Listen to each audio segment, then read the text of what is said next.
Au 5e jour de l'invasion russe en Ukraine, les affrontements ont continué dans plusieurs villes. Les forces russes ont violemment bombardé ce lundi Kharkiv, la deuxième ville du pays. Selon les autorités régionales, 11 civils ont perdu la vie lors de l'assaut de l'armée russe. Selon Kiev, la capitale ukrainienne reste l'objectif principal des forces russes. Terrée la nuit, la population de Kiev sort le jour, notamment pour trouver des vivres. Ici, la queue s'est allongée rapidement devant un magasin d'alimentation, mais il est de plus en plus difficile de trouver de quoi se nourrir. Il ne reste vraiment plus rien.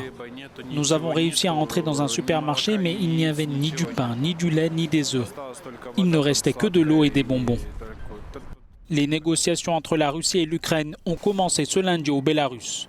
Un deuxième round des pourparlers est déjà prévu, mais la date n'a pas été communiquée.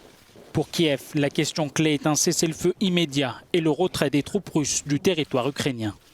Le président Emmanuel Macron a échangé ce lundi avec son homologue russe Vladimir Poutine.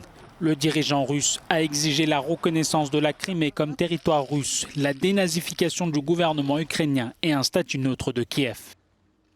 Du côté ukrainien, le président Volodymyr Zelensky a officiellement formulé une demande d'adhésion de l'Ukraine à l'Union européenne. Choquée par la brutalité de l'assaut de Moscou, la Suisse a déclaré lundi reprendre l'intégralité des sanctions économiques de l'Union européenne contre la Russie.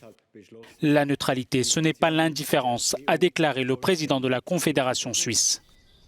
Le Comité international olympique recommande un bannissement historique des Russes et des Bélarusses du sport mondial. La FIFA lui donne immédiatement satisfaction. La Russie a été exclue de la Coupe du Monde 2022.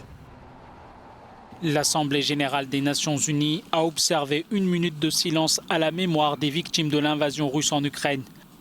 Le secrétaire général de l'ONU, Antonio Guterres, a une nouvelle fois demandé la fin immédiate des combats en Ukraine.